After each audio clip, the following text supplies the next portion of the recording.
Bismillahirrahmanirrahim.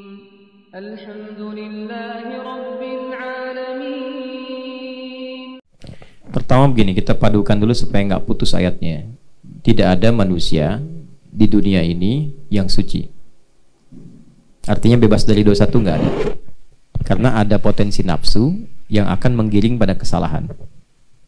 Karena itulah sebelum manusia salah, Allah sudah turunkan sifat rahmannya berupa tawwab, penerima taubat.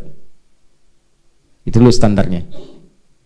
Jadi dalam diri kita ini ada bagian yang potensinya dimanfaatkan oleh setan untuk diprovokasi, diberikan was-was. Was-was itu provokasi, halus sifatnya. Itu bisa dilihat di Quran surah keempat di ayat 118. Ya, sudah. Kalau nanti dari sifat penyimpangan besarnya 116, 117, 118 sudah masuk di situ.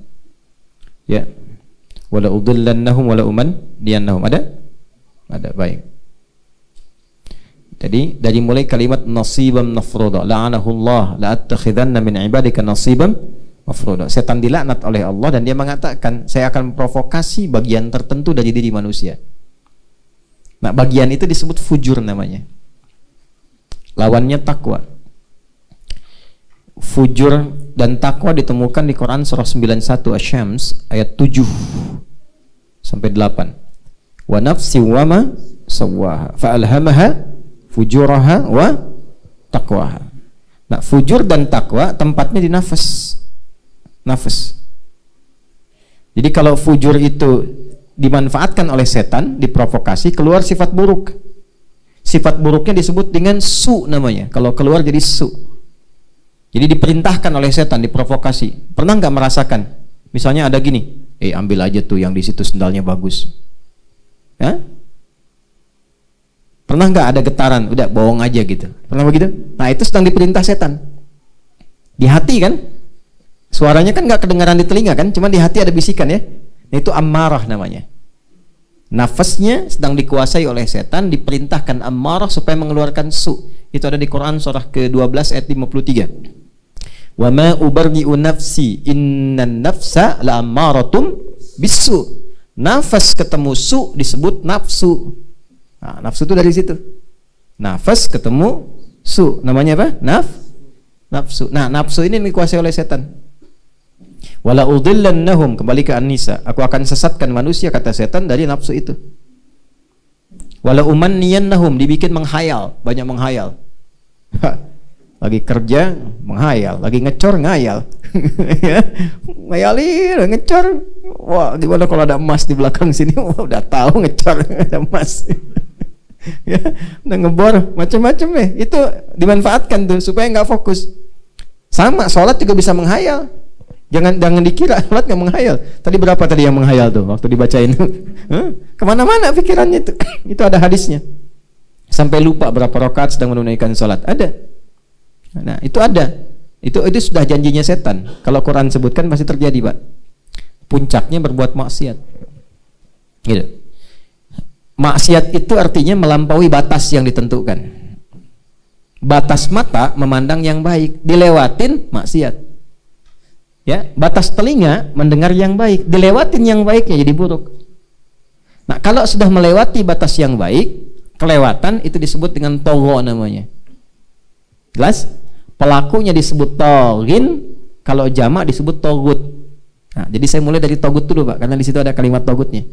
Ya, togut itu segala yang membuat kita melampaui batas. Apapun itu, baik itu nafsu ataupun sekitaran kita misalnya.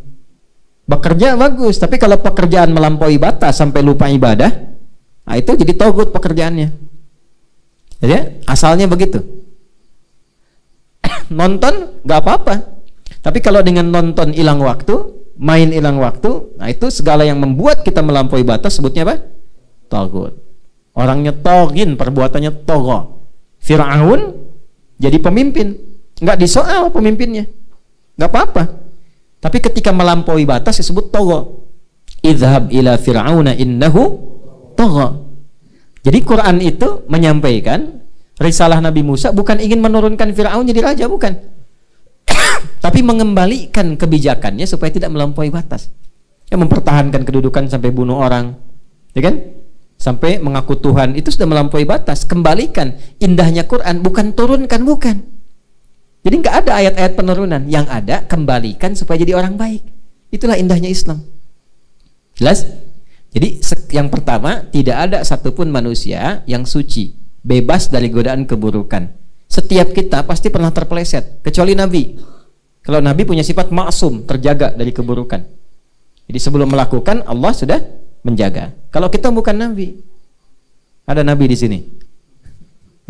Gak ada. Ya, pasti pernah salah. Nah, ini pun yang dipikirkan kan saya nggak tahu nih. Pikirannya kan beda-beda nih. Kapan Ustadz selesai ini? Lapar saya gitu. Macam-macam. Ya, ada yang ngimamin panjang amat. Kapan selesainya kan? Kapan rukunya? Kan?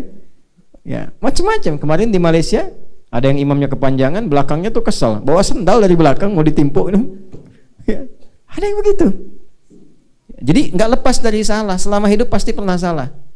Di antara orang hebat itu bukan orang suci. Orang hebat itu yang saat dia salah, dia mau bertobat. Maka ulaika lahumul busyra. Kabar baik buat orang seperti itu. Di orang hebat itu ketika dia sadar berbuat maksiat, dia tobat. Karena fitrah manusia itu tobat, beda dengan setan. Kalau setan nggak kenal tobat. Makanya ketika salah, diberikan peluang tobat, setan nggak mau tobat. Kan oleh Allah kan diklarifikasi, ma mana'aka alla tasjuda idz amartu. Kenapa kamu nggak mau sujud ketika aku perintahkan? Itu kalimat pemberian tobat sebetulnya. Supaya setannya langsung berkata, ya Allah, saya salah, minta ampun. Kan? Tapi karena nggak kenal tobat, sombong, aba wastakbar, karena sombong menutup pintu taubat, makanya memilih sombong. Ana khairum minhu, emang saya istimewa kok ya Allah, saya lebih keren dibandingkan Adam. Orang hebat kan nggak mungkin sujud pada yang rendahan.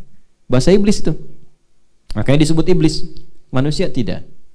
Adam oleh Allah diberikan izin untuk salah agar menunjukkan sifat taubat bagi anak-anak cucunya yang bukan nabi.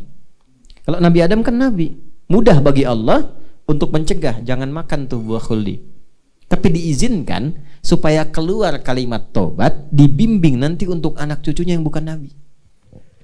Makanya setelah Adam itu berbuat salah, kan dikonfirmasi kalau ngaji kitabnya lancar, itu kan nanti begini, kan udah aku larang Adam, kenapa dimakan juga? Aku nggak ngira ya Allah kalau ada yang bersumpah atas namamu kemudian bohong. Gitu. Kan iblis bersumpah atas nama Allah. Dam, sebenarnya kamu nggak boleh makan ini supaya nggak jadi malaikat kekal di situ demi Allah, gitu tuh. Itu iblis tuh sumpah. Nah, Adam tuh kan polos waktu itu karena baik kan, ya Allah, saya tuh nggak tahu kalau ada makhlukmu, hambamu yang bohong menyebut namamu.